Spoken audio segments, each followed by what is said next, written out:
निगमकल्पतरुगलितं फलम् निगमकल्पतरुगलितं फलम् सुखमुखादमृतद्दवसान्युतं सुखमुखादमृतद्दवसान्युतं पिबत भागवतं रसमालयं पिबत भागवतं रसमालयं मुहुरहो रसिका भुवि भावुका मुहुरहो रसिका भुवि भावुका पिबत भागवतं रसमालयम्।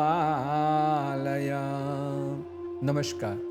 श्री सनातन धर्म मंदिर परिषद की ओर से इस अमृतवाणी कार्यक्रम में आचार्य सुरेश सुपाल मिश्र का अभिवादन। आज का विषय विवाह। विवाह है क्या? अगर देखेंगे तो शास्त्र में बहुत सुंदर से कहा गया 16 संस्कार, और 16 संस्कार में विवाह को संस्कार बताया गया। इसलिए विवाह 8 प्रकार की विवाह है, जिसमें सबसे पहले ब्रह्म विवाह, प्रजापत्य विवाह, गंधर्व विवाह, देव विवाह, राक्षस विवाह, पुनर्विवाह आदि सब कुछ लेकर के 8 प्रकार अलग अलग नाम से व्याख्यात है। लेकिन आज मैं ब्रह्म विवाह पर ज्ञान दूंगा। सभी लोगों को ये बताऊंगा विवाह का संयम नियम, क्यों ब्रह्म विवाह कहा गया और ब्रह्म विवाह संस्कार क्यों है। क्योंकि संस्कार में एक नियम है, एक संयम है, और नियम संयम के साथ विवाह को किया जाता है। आज यही संस्कार इवेंट बन गया, जिसको जैसा चाहता है, जो जैसा प्रसन्न करता है वैसा होता है। लेकिन विवाह संस्कार वैसा नहीं होता। संस्कार में एक नियम होता है, एक संयम होता है, एक रूप होता है और एक ढंग होता है जिसको किया जाता है। और विवाह करने के लिए सबसे पहले पंडित जी को देखा जाता है, उसका तिथि लग्न आदि निकाला जाता है, उसके बाद पत्रिका का पूजन किया जाता है। लेकिन सबसे पहले ये जानना जरूरी है, क्योंकि बहुत सी शिकायतें आते हैं, पंडित जी ऐसा हुआ, पंडित जी ये हो गया, पंडित जी वो हो गया, कि पंडित जी अगर मृत्यु हो गया तो क्या करना है, क्या नहीं करना है, विवाह नहीं हो सकता, सारा कुछ जो है।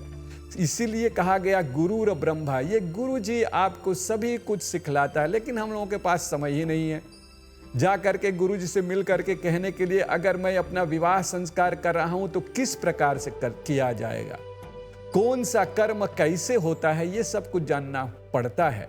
विवाह में ये नहीं होता कि मैं पौराणिक कर रहा हूं या वैदिक कर रहा हूं, ये होता ही नहीं है। क्योंकि 8 अलग अलग ढंग का है और 8 अलग अलग नाम है और उसका रूप है, उसका करने का ढंग अलग है। इसलिए एक मंत्र में कहा गया सर्वभूषादिकम सुव्यम लोक लज्जा निवारणी मयोपपादितम तुभ्यम वाससी प्रतिगृहताम। सबसे पहले हम सब लोग सबसे पहले श्रृंगार बहुत जरूरी होता है। आज के विवाह में हम सब लोग क्या देखते हैं, कन्या जो होती है वो लक्ष्मी स्वरूपा होती है, साड़ी से निकल करके अब लहंगा पर चले आए। वर जी महाराज क्या करते हैं, धोती से निकल करके अब पतलून पर चले आए। ये नहीं, बल्कि यहां तक कि आज के विवाह संस्कार में देखेंगे कि लड़की नाचती हुई आ रही है। ये हमारे संस्कार का धज्जियां उड़ाती है। अगर आप हिंदू धर्म का इज्जत को देखना चाहते तो कभी विवाह संस्कार में चले जाओ। विवाह संस्कार में नियम नहीं किया जाता, बल्कि इवेंट किया जाता है, इसको ये करना है, उसको वो करना है, तो संस्कार ही नहीं, तब उसे हम विवाह संस्कार ही नहीं कह सकते। विवाह संस्कार में हर एक पग, हर एक संस्कार, हर एक नियम से और उसका अर्थात लगाते हुए किया जाता है। सबसे पहले जब पत्रिका निकलता है तो वहां पर पूजन करते हैं। अगर पत्रिका निकलने पर अगर आप लोगों ने अपने देवी देवता का पूजन कर लिया, अगर आप वहीं पर नंदी मुख श्राद्ध कर लेते हैं, तो शादी तक कोई भी मृत्यु या कोई भी सूतक आपके पास नहीं आएगा। इसलिए पत्रिका निकलने पर अब जो होता है पूजा पाठ करने के बाद अगर नंदीमुख श्राद्ध कर दिया तो अति उत्तम से हो जाता है। उसके उपरांत पूजन करते समय हमारे विवाह संस्कार, हमारे देव पूजन, पितरों पूजन आदि करते, इसलिए गीत गवाई कहा जाता है। हम सब लोग अपने घर में पितरों का आगमन करते हैं, देवी देवताओं का पूजन करते हैं। उसके बाद पहला चरण विवाह संस्कार का, जिसे तिलक कहते हैं। तिलक का मतलब होता है वर जी के पास जाकर के उसका पूजन करना। उसके पूजन करने के बाद आपको जो होता है वर पूजा कहते हैं। तिलक 4 प्रकार के होता है, राज तिलक, और उसके बाद माथे पर तिलक लगाना, और संसारिक युद्ध समय में कोई कार्य करते समय में तिलक लगा करके जाना। हम सब लोग मंदिर में भी जाते हैं तो त्रिकोण तिलक लगाते हैं। वहाँ पर अनेक प्रकार के, अनेक देवताओं के रूप में, अनेक अनुयायियों के रूप में, अनेक परिस्थिति में, अनेक रूप से तिलक होता है। और एक तिलक जो होता है, चौथा तिलक, जिसे वर तिलक कहा जाता है। और वर तिलक का मतलब होता है कि हे वर जी महाराज, मैं आपका पूजन करके अपने परिवार में स्वागत कर रहा हूँ, इसलिए उसे द्रव्य, स्वर्ण आदि दान दे करके उसे पूज बोलते हैं, जिसे हम पूजते हैं और कहते हैं कि कल अपने परिवार के साथ लेकर के आए, मैं कन्या दान करूंगा। यह बात वहीं पर परिपूर्ण दोनों तरफ से हम सब लोग क्या देखते हैं, धान लेकर के मिलाते हैं, हल्दी लेकर के मिलाते हैं, क्योंकि आपकी कन्या जो है वो हमारे कुल में आएगी, तो इसलिए कुल पूजन। उसके उपरांत में दूसरा जो पूजन आ जाता है हमारे सामने, उसे कहते हैं समावर्तन संस्कार। समावर्तन संस्कार जिसे हम हल्दी कहते हैं, उसमें भी संयम और नियम हो जाता है।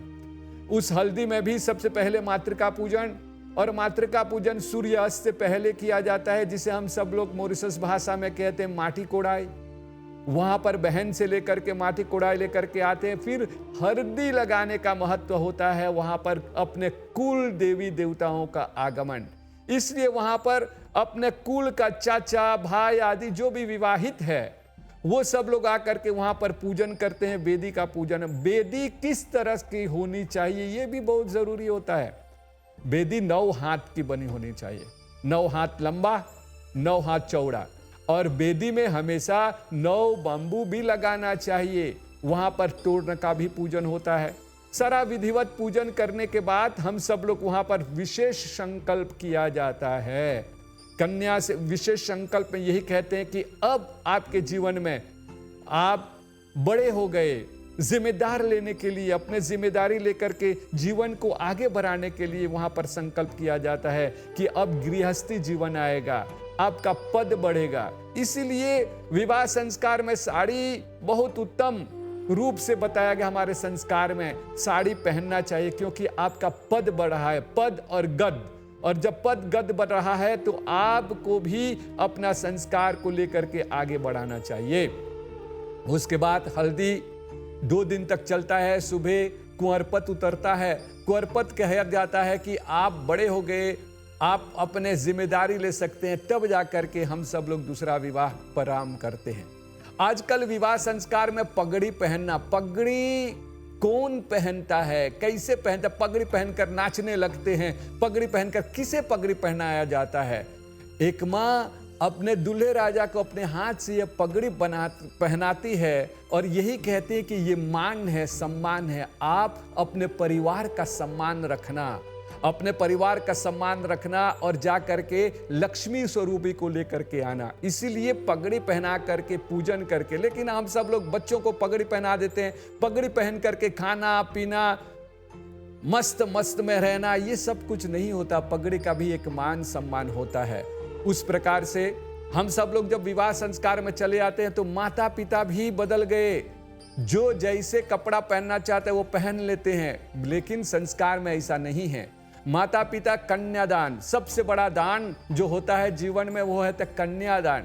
कन्यादान करने के लिए माता पिता को अपना संस्कार, अपने संस्कृति, अपने श्रृंगार को वहां पर जरूरी होता है। जब वर जी वहां पर आते हैं तो वर जी का पूजन होता है।